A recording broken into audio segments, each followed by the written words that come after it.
السلام عليكم ورحمة الله وبركاته. ازيكم يا حبايبي؟ عاملين ايه؟ يا رب تكونوا بخير وصحة وسلامة. انتوا وحشتوني وحشتوني وحشتوني من اخر فيديو انا نزلته معاكم حبايب قلبي. اخباركم ايه؟ كل سنة وانتوا طيبين ودايما كده في الخير يا رب متجمعين.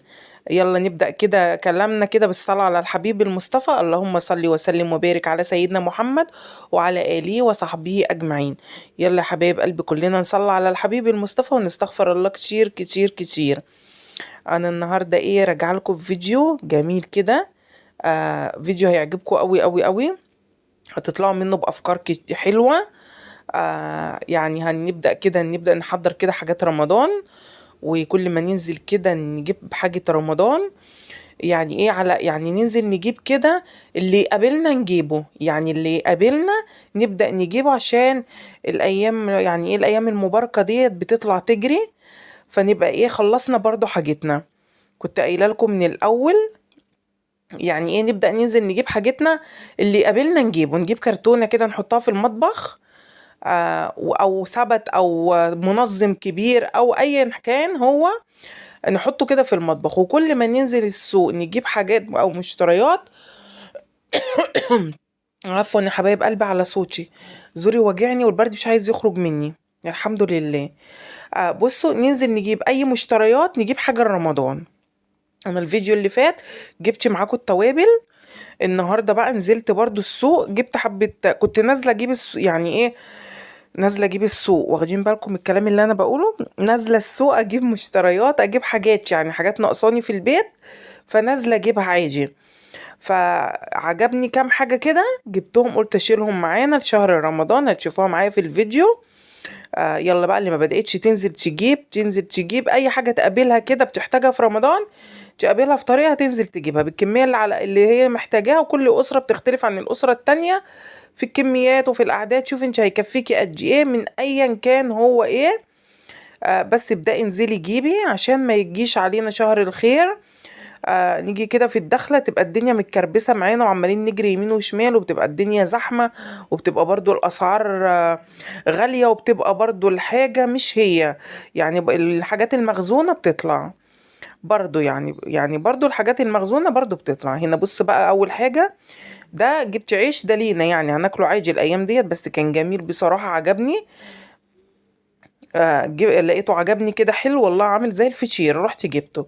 وهنا جبت يوستفندي، جبت شنطة كده حلوة، عجبني برضو وعجبني سعره ورحت جايباه. يعني وانا نازلة السوق عادي اجيب يعني ايه حاجات كده يومية. وهنا جبت كمان برتقان معاكو. طبعا البرتقان والاستفندي بحاول اكتر منهم اليومين دول عشان البرد، ومش عايز يخرج مني برضو والله ما والله ما عايز يخرج مني خالص. بصوا اهو، جبت برتقان وجبت استفندي، قلت اكل يمكن يخرج مني البرد اللي عندي دوت. وعندي شروق برضو اتعدت مني، والحمد لله يعني الحمد لله. فعجبني، جبت بصراحة، جبت هنا بقول لكم البرتقال جيبوا ام قشرة ناعمة، بتبقى مسكرة وحلوة. بس بصراحة حقيقي يعني هو اليومين دول حلو قوي قوي قوي ومسكر ومعسل. اللي عايز يخزن لعصير رمضان برتقال يجيب. انا شفت البلدي، يعني شفت البرتقاني اللي هو البلدي بتاع العصير ده، ابو سرة اللي بناكله عادي. وجبت موز، الموز كان ب15 جنيه. جبت الموز، يعني جبت كده ايه، قلت حبة فاكهة كده اهو، هنا كده فضيتها معاكم. قلت احط يعني افضيهم كده العيال يشوفوهم يروحوا ويجي عليهم. لان ما بتكون الحاجة يعني في شنط او حاجة ما العيال ما بتشوفهاش ما بيجوش جنبها. بصوا هنا بقى جبت سكر. والله اتصدمت اتصدمت، يعني اصدمكم معايا. جبت السكر الكيلو على 45. والله ده فضلت فوجئت بقول ده كان لسه ب27.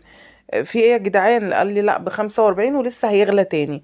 وهنا جبت باكو شاي ليبتون ربع كيلو. ربع كيلو ده، جبت ربع كيلو. دول هشيلهم يا حبايب قلبي رمضان، لاني انا عندي سكر هستعمله الايام ديت هيقضيني يعني من هنا رمضان. وعندي شاي برضو، انا بجيب الشاي اللي هو الربع كيلو دوت. بجيب العروسة، بجيب ليبتون اللي بلاقيه قصادي بصراحة بجيبه، انا الاتنين بحبهم، يعني الاتنين بشربهم. بصوا هنا كده اهو، رحت جبت 9 كيلو. دول 9 كيلو سكر. ان شاء الله لما انزل نازلة كمان ابقى اجيب برضو عليهم 5، وارضع عينهم لرمضان. وهنا دوت دي كانت شكارة ملح، بس انا فضيتها طبعا في الشنطة عشان كنت اعرف امشي بيها. دي شكارة ملح 15 كيس، كانت ب15 جنيه، مش عارفة ب15 ولا ب10. لا يا ربي، اللهم صل على النبي، اللهم ذكرني اللهم ذكرني. والله ما فاكرة كانت ب15 ولا ب10، بس فيها 15 كيس. هنا بصوا جبت فطيرة دي من الفلاحة، بس جميلة جميلة، انا كنت موصيها عليها يعني بصراحة، جابت لي 2. واحدة العيال كلوها، ويا جدعان استنوا طب اصورها اوريها للناس. طبعا كلوا واحدة ودي التانية، بس بصراحة كانت جميلة جميلة، كانت ريحتها حلوة قوي قوي قوي. وهنا هي الحاجات بتاعتها كلها حلوة بصراحة، يعني الفطير والجبنة والبيض والحاجة بتاعتها حلوة قوي. ودوت بقى نص كيلو جبنة قريش، ده انا جبته على قدي انا وجوزي. انا ولادي ملهمش في الجبنة القريش خالص، ما بي ما بيحبوهاش، بيحبوا اللي هي المعلبات ديت، الدومتي، الفيتا، العبور لاند، هي دي الحاجات اللي هم بياكلوها. لكن اللي هي القريش ما بياكلوهاش، انا اللي باكلها انا وجوزي بصراحه. اهي دي كده المشتريات اللي انا جبتها، هشيل السكر والملح لشهر رمضان. ونزلت كمان بصوا جبت بقى ايه، جبت يعني ايه وانا برضو في السوق، جبت فراخ، جبت فرختين بلدي. البلدي دوت اللي هو بياخد سوا، اللي هو اسمه العتائي، اللي هو العتائي اللي بياخد سوا. اهو بصوا همسكهم برضو، هغسلهم غسلة حلوة، وهنقعهم في مية وليمون كده، وبعد كده هعينهم لرمضان، مش هستعملهم يعني، مش هناكلهم دول. وكنت جايبة برضو قبل كده حاجات تاني برضو، طيور، بط وحاجات، وبرضو غسلتها وعينتها حطيتها يعني في الفريزر برضو لرمضان. كل ما انزل نازله، انا عايزه كل اخت عندي في القناه تعمل كده، والله العظيم هيجي عليكي على ما هيجي شهر رمضان هتلاقي نفسك حاجات كتيره خلاص جبتيها، وحاجات كتيره تنزل من على كتافك. انا والله بعمل شخصيا، انا بعمل كده كل ما بنزل السوق الاقي فراخ، يعني دي لقيتها فراخ بلدي حلوه، لقيت وزنها الفرخه حلوه 2 كيلو، دي كانت الفرخه 2 كيلو. بصوا لقيت وزنها حلو، وزنها عجبني، رحت بصراحة جبتها وقلت عينهم. كل ما انزل بقى ألقى سكر، ألقى رز، ألقى حاجة، ألقى مكرونات، ألقى حاجة، بجيبها وبعينها. يعني بخلي جزء هستعمله، بستعمله الأيام اللي احنا فيها ديت من هنا لشهر رمضان، وجزء تاني هخليه لإيه، يعني أشيله لأعينه رمضان. يعني من هنا لرمضان بستعمل جزء، والجزء التاني بشيله برضو لإيه، لغاية ما يعني الشهر رمضان كده يجي علينا بخير وصحة وسلام. يعني ايه على قد ما بقدر يعني ايه انزل اشيل حاجة واجيب حاجة. باجي بقى على شهر رمضان لما بيدخل عليا، بس ببص بقى بتجنب ايه، الاسعار بتختلف يعني. الحاجة برضو ما بتبقاش زي ما هي، يعني انا الفرخة دي، الفرخة جايباها 2 كيلو، في دخلة رمضان انا ما بلقاهاش 2 كيلو، بلقاها كيلو ونص، كيلو وربع. بتبقى ما تعرفوش بقى في ايه بصراحة. الزحمة والناس بتبقى زحمة، ان التجار نفسهم ما بيجيبولناش الحاجة زي ما احنا عايزين. ما بعرفش اشتري بصراحة حاجة في في الزحمة بتاعت دخلة رمضان، عشان ابقى صريحة معاكم، مش بعرف اشتري حاجة خالص. بصوا طبعا طلع منها بيض وفرش بيض، والكبدة والكبد والقوانص، بصراحة جمال اوي، بس دول بقى مش هشيلهم يعني، عشان دول مش هينفعوا يتحطوا في الفريزر يعني من هنا لغاية شهر رمضان. دول حطيتهم كده في طبق لوحديهم. هما اعمل فراخ، هبقى اسلقهم في الفراخ مع العيال يعني، او اعملهم مع العيال يعني، للعيال الايام اللي هي ايه اللي احنا فيها دي، عشان مش بحب احط مش هينفع يعني احط البيض وفرش البيض في الفريزر لشهر رمضان. انا هخلي الفراخ، هعين الفراخ بس. كل ما يبقى معاكي حاجة قرش زيادة، انزلي هاتي بيه حاجة وعينيها، انزلي هاتي بيه حاجة وعينيها. حتى لو انت في السوق وبتجيبي خضارك اليومي، هاتي اي حاجة وانزلي وعينيها. هيجي علينا ان شاء الله بيتنا، بيبقى بيتنا كده، يجي علينا شهر رمضان بيتنا مليان بالخير، ويبقى بيتك مليان من كل حاجة، وهتلاقي نفسك ما حسيتيش بالحاجة اللي انت هتجيبيها، غير ما ان انت هتنزلي تاخدي 3 4000 جنيه هتنزلي تجيبي، هتبقى الحاجة اسعارها مختلفة، وهتبقى الحاجة زحمة، وهتكون الشوارع زحمة جدا. طبعا رمضان في مصر حاجة تانية على رأي الأستاذ حسين الجسمي. فبصوا بقى، فهتبقى ايه، فما بعرفش، انا عن نفسي شخصيا ما بعرفش. فانت حاولي اعملي كده فكرتي اللي انا بقولك عليها، والله هيجي عليكي رمضان هتلاقي نفسك حاجتك كلها بيتك مليان بالخير وما حسيتيش. يعني لما تطلعي 3 4000 ولا لما تطلعيهم مثلا 200 200. فيعني انا النهارده جبت 9 كيلو سكر، كان الكيلو على 45. الراجل قال لي اللي انا جبت منه السوبر ماركت اللي انا جبت منه، قال لي هيغلى تاني. قلت له، قال لي والله هيرفع تاني من هنا لرمضان. الله اعلم بيقول لي كده عشان انا اخد ولا دي حقيقة، فالله اعلم. يعني مش عارفة، دي حاجة في علم الغيب انا مش عارفاها. هو بيقول لي كده عشان انا اخد ولا بيقول لي كده دي حقيقة، انا مش عارفة. بس انا بصراحة هو بيقول لي كده سواء كده او كده انا هشتري، لاني بحب اجيب حاجة رمضان. يعني بطلعها كده ايه، حاجة في حاجة. مش بحب ان انا انزل وايه في الزحمة والحاجة تبقى مش هي اولا، ولا بعرف اقف عندي بتاع لحمة، ولا بعرف اقف عندي بتاع فراخ، ولا بعرف اروح اجيب توابل. تبقى الدنيا في الشوارع، انا بجيب التوابل من الازهر. فطبعا بتبقى الشوارع زحمة جدا جدا جدا، ما بنعرفش نجيب اصلا ولا بنعرف نقف ولا بتبقى اي حاجة. فاحنا نجيب حاجتنا في البدري كده. انا بقى النهارده بصوا حبايب قلبي الفيديو دخلت معاكم كده ايه، في الفيديو كده جري، ونسيت ارحب بالناس الجديده اللي دخلت لي القناه. متشكره لكم جدا جدا جدا. وجودكم على راسي، وجودكم نورني وشرف ليا، وزودتوني وكترتوني، وانا سعيده بجد، يعني سعيده قوي قوي قوي بوجودكم عندي في القناه. متشكره لكل اخت بتدخل وبتكتب لي تعليق.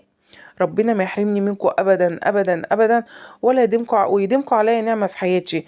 والله انا لو فضلت اتكلم من هنا لاخر الفيديو مش هوفيكوا حقكم، والله ما هوفيكوا حقكم على كل كلمه انتوا بتقولوها لي وبتكتبوها لي. وحبيبتي ام ياسر ربنا يخليها يا رب وما تحرمش منها. في كل اول فيديو اول تعليق هي لازم تكتبهولي، هي وايمان حبيبه قلبي ربنا ما يحرمني منهم ابدا.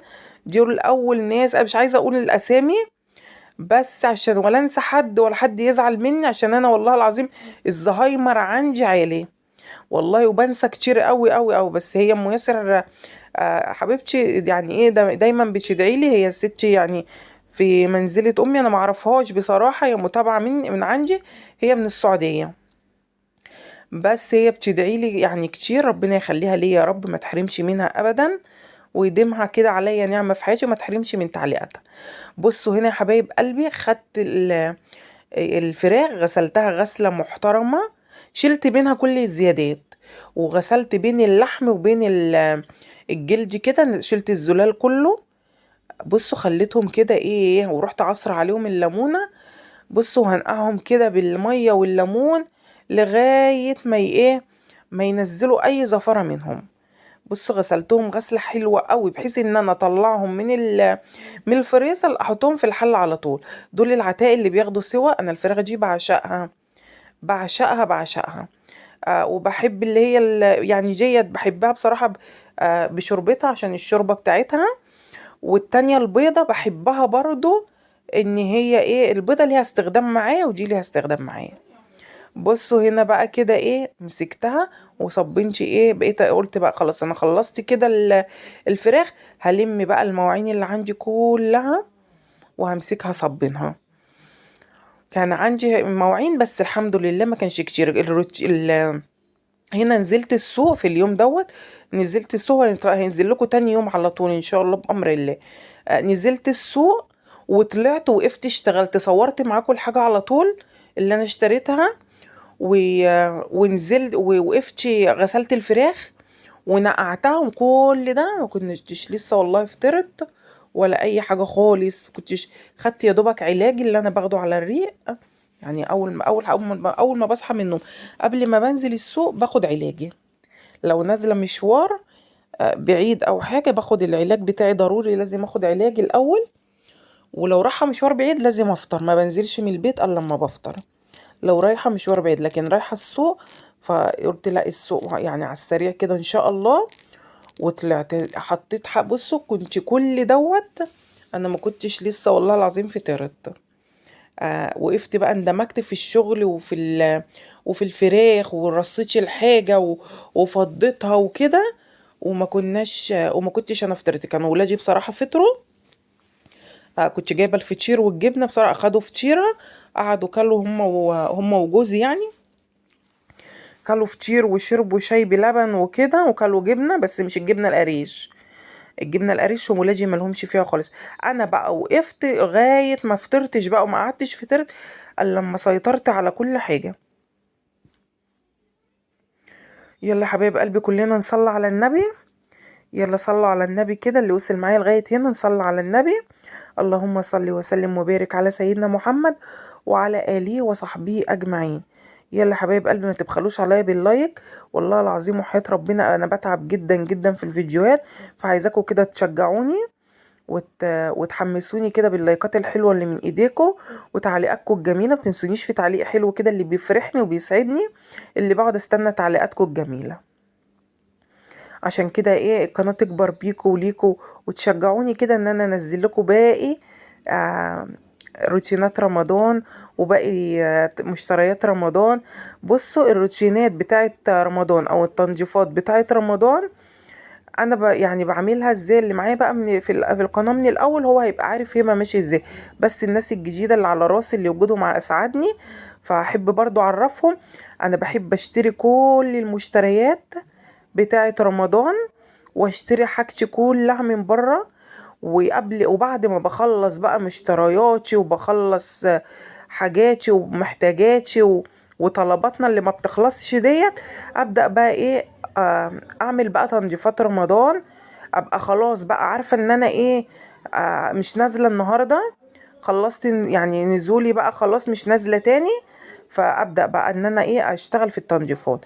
بس مش هشتغل في التنظيفات كلها، طبعا احنا ايدينا في البيت على طول، وايدينا في الشقه على طول، وايدينا في المطبخ على طول، وبيوتنا كلها زي الفل.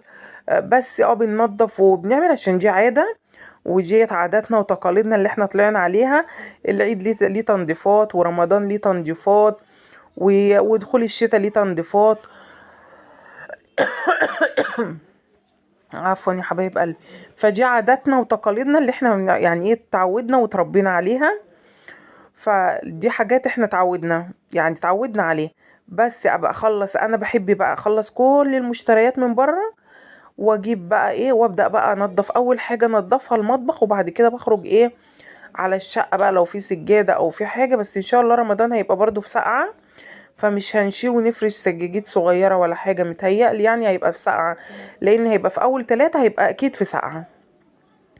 فربنا المستعان يجي علينا بخير وصحة وسلامة، ويجوا عليكم بالفرح يا حبايب قلبي. لكل أخت عندي في القناة يجي عليكم بالفرح والهنا والسعادة والسرور، وربنا ما يحرمني منكم أبدا، وربنا يحقق لكم كل أمالكم ويفرحكم بولادكم وبشهادات ولادكم لو في المدارس. واللي ما خلفتش ربنا يرزقها بالخلف الصالح اللي ربنا يجعله بر ليها يا رب.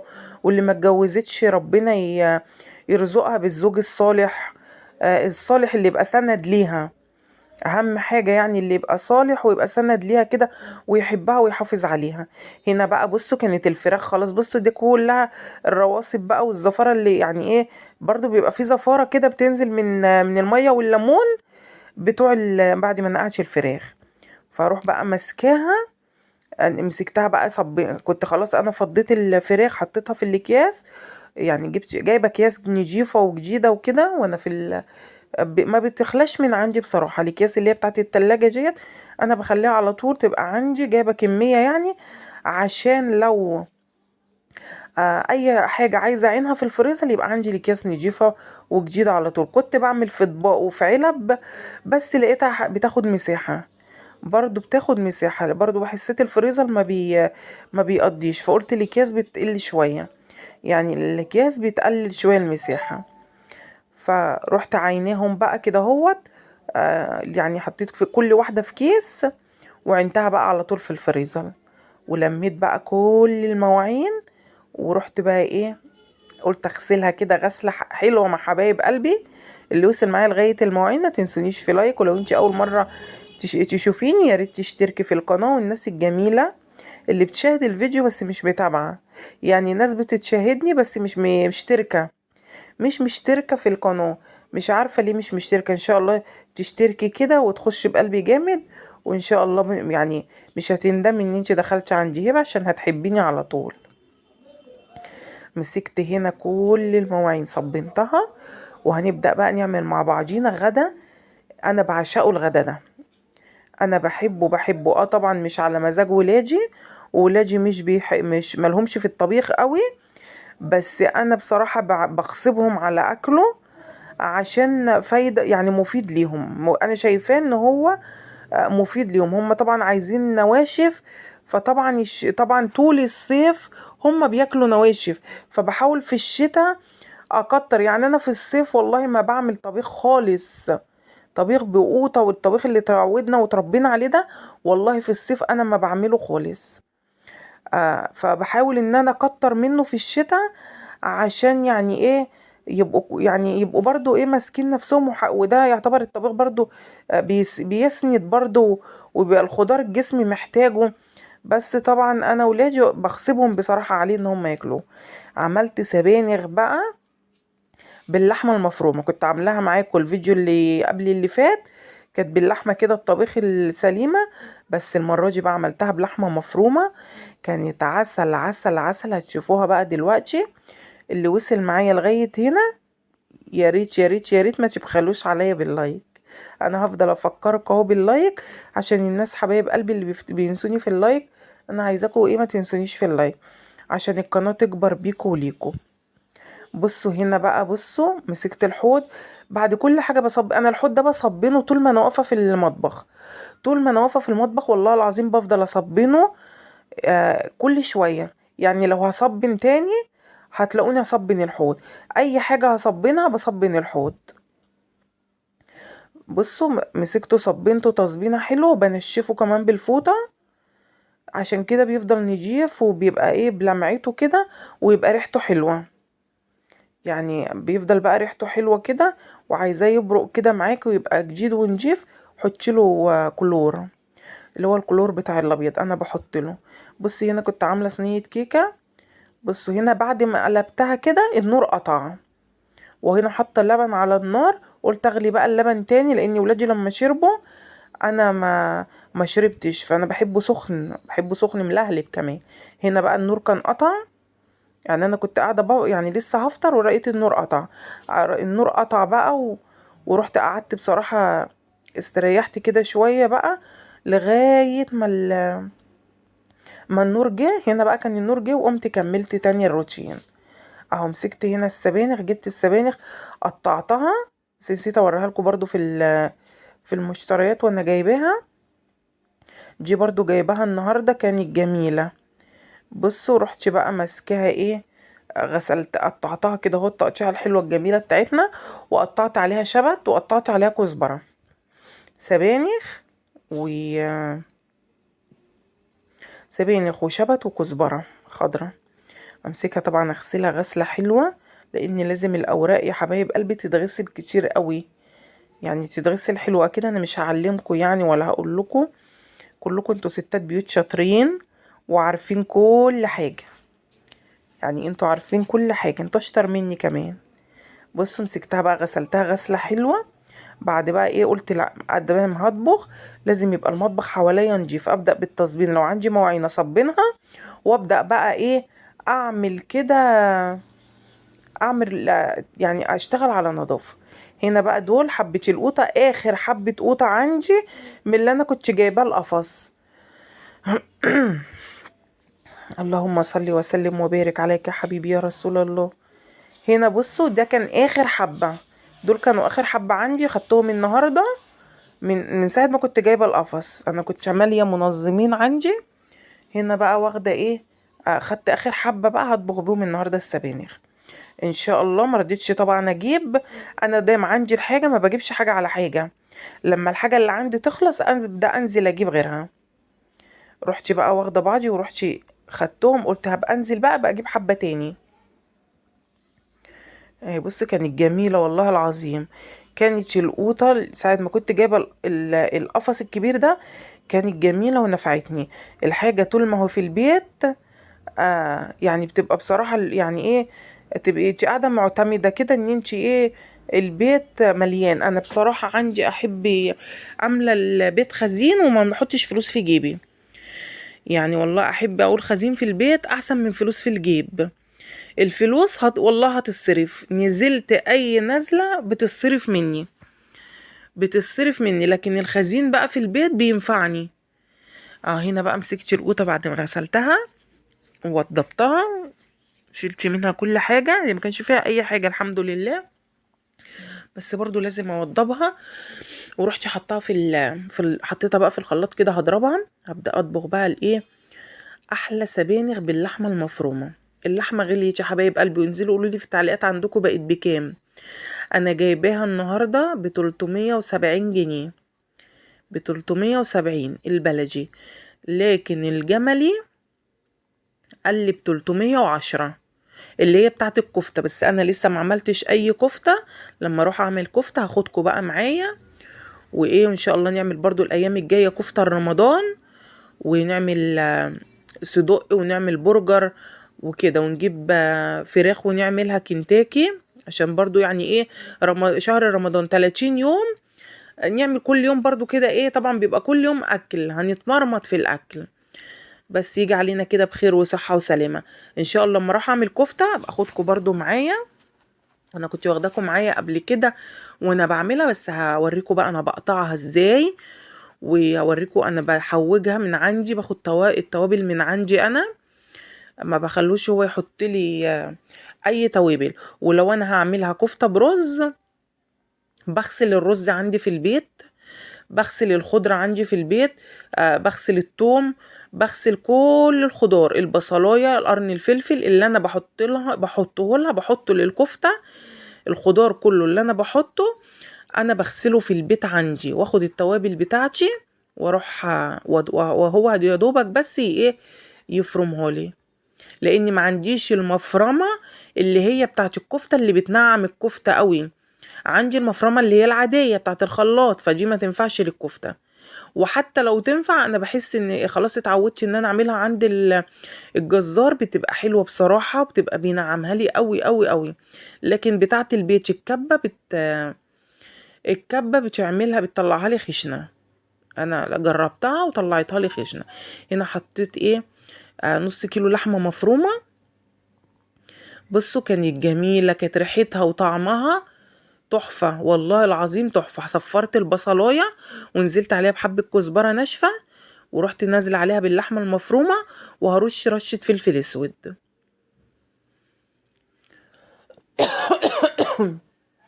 اهو بصوا رشة فلفل اسود اهي. اروح بقى ايه واخدها كده تشويحة. بس انا كنت قطعها لحمة سليمة وخليته فرمها، ما بجيبش من عند الجزار حتى. انا بثق في الجزار اللي انا بشتري منه وكل حاجة، بس انا ما بجيبش الجاهزة. هبقى عندي وسواس كده وهسهس في دماغي.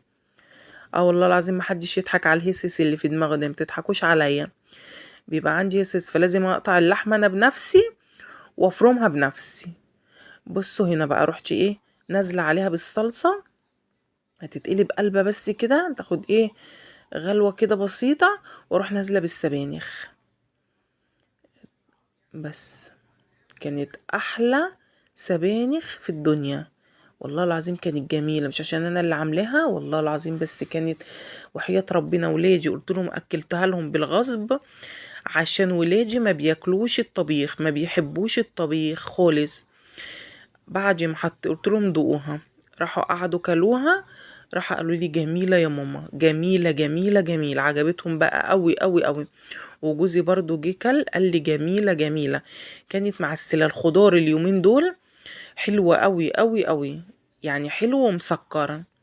البسلة إلا البسلة مسكرة، كأنك بتاكلي بتاكلي عسل كده. هي البسلة مسكرة زي حبايب قلبي المشتركين عندي في القناة، وربنا انتم مسكرين زي البسلة بكلامكم الجميل ودعمكم ليا وحبكم ليا. كل اخت بتدخل تكتب لي انا بحبك، والله العظيم وحياة ربنا انا بحبكم اضعاف اضعاف الحب ده، واتعلقت بيكم جدا جدا جدا.